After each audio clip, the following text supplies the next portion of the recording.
Le Seigneur soit avec vous. Et avec votre esprit.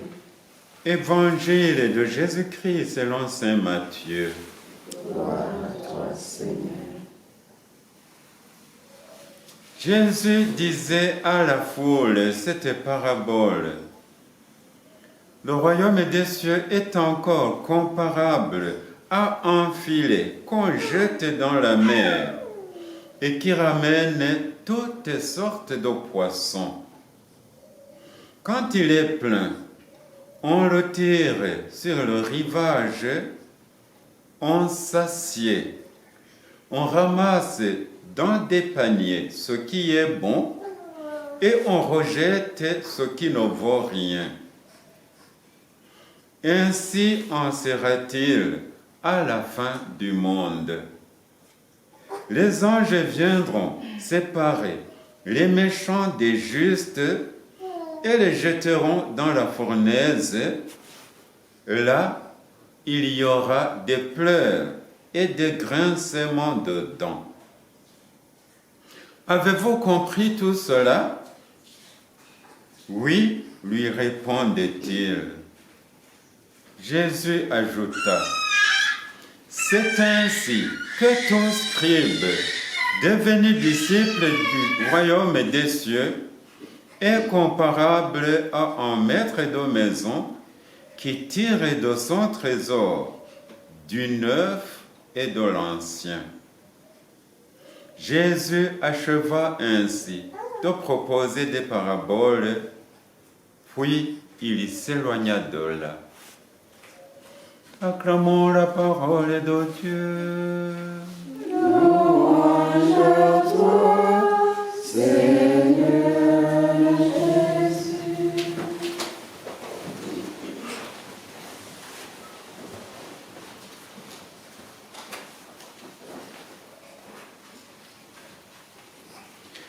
Ne comptez pas sur les puissants, les fils d'hommes qui ne peuvent sauver, heureux qui s'appuient sur le Dieu de Jacob.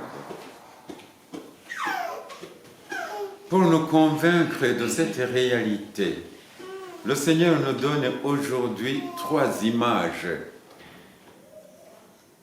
Premièrement, l'image de l'argile dans la main du potier. Le potier veut en tirer quelque chose de beau et quelque chose d'utile.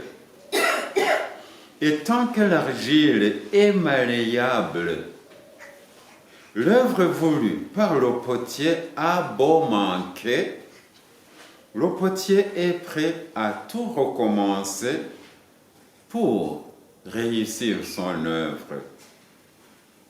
Le prophète Jérémie a dû s'en rendre compte quand il a visité un potier en train de travailler. Le vase que le potier façonnait fut d'abord manqué. Alors, il a tout recommencé et a fait un autre vase qu'il jugea satisfaisant. Après avoir donné cette image, le Seigneur s'adresse à Israël et à nous tous en ces termes. Comme l'argile est dans la main du potier, ainsi êtes-vous dans ma main. Parfois je parle d'arracher, de renverser et de détruire une nation ou un royaume.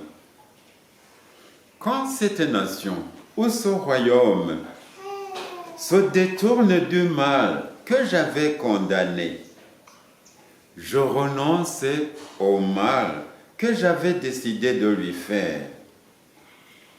Parfois, je parle de bâtir et de planter une nation ou un royaume. Quand cette nation ou ce royaume fait ce qui est mal à mes yeux et n'écoute pas ma voix, alors je renonce au bien que j'avais promis de lui faire. En d'autres mots, Le Seigneur ne veut jamais que tout peuple qui s'appelle son peuple s'abandonne au mal. Le mal est source de malheur et de malédiction. Il conduit toujours à la destruction, à la disparition et à la mort. Celui qui est dans la main du Seigneur se laisse modeler par le Seigneur. S'il se retrouve dans le mal, il sait que la seule voie du salut est la conversion et se rend souple pour une réelle conversion. S'il se retrouve dans le bien, il y voit déjà la sollicitude du Seigneur dont il y bénéficie et il lui est nécessaire de demeurer dans ce bien pour continuer à bénéficier de cette sollicitude. Deuxièmement, l'image du filet qu'on jette dans la mer et qui ramène toutes sortes de poissons.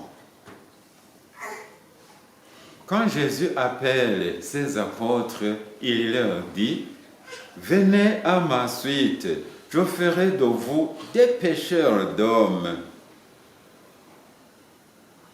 Quand la mer symbolise le lieu des puissances du mal et de la mort, la mission des apôtres consiste à arracher les hommes bons et mauvais aux puissances du mal et de la mort pour les conduire à la liberté et à la vie des enfants de Dieu. Mais à la fin du monde, le filet exprime le jugement dernier. Ici alors, Jésus utilise un langage qui fait peur. Les anges viendront séparer les méchants des justes et les jetteront dans la fournaise, et là, il y aura des pleurs et des grincements de dents. Nous pouvons alors revenir aux paraboles concernant le trésor caché et la perle précieuse. N'ayons pas peur de ces détachements et de ces efforts de perfection qui nous sont recommandés. Vaut mieux finir dans la joie du trésor et de la perle, c'est-à-dire du bonheur céleste et de la sainteté, que de finir dans la fournaise, dans les pleurs et les grincements de dents qui seront désormais éternels. Troisièmement, l'image du maître de maison qui tire de son trésor du neuf et de l'ancien. Jésus parle ici du scribe devenu disciple du royaume des cieux. Avant, tout son trésor reposait sur l'Ancien Testament. Maintenant, il a les lumières qui lui viennent du Christ et a adhéré pleinement au Christ. Maître de sa vie, il y va chercher dans la tradition et dans la nouveauté ce qu'il lui faut pour être digne du royaume des cieux. Méfions-nous donc des bagarres entre les traditionalistes et les innovateurs.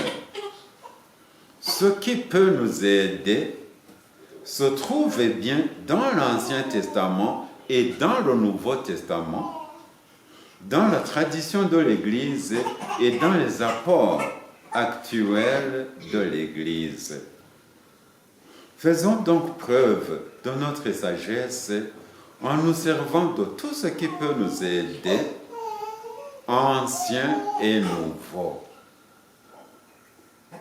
Au cours de cette Eucharistie, demandons la grâce de demeurer dans la main du Seigneur et de nous laisser modeler par lui pour que nous soyons comme il nous veut et fassions en tout ce qu'il y veut, le bien et jamais le mal. Demandons la docilité à la volonté de Dieu, qui nous fait rechercher le trésor caché et la perle précieuse, afin qu'à la séparation des bons et des mauvais, nous nous retrouvions dans les bons qui resplendiront au ciel. Demandons enfin la grâce de continuer à tirer notre trésor du neuf et de l'ancien, afin de réussir notre aujourd'hui pour préparer un lendemain meilleur dans la vie de l'au-delà. Amen.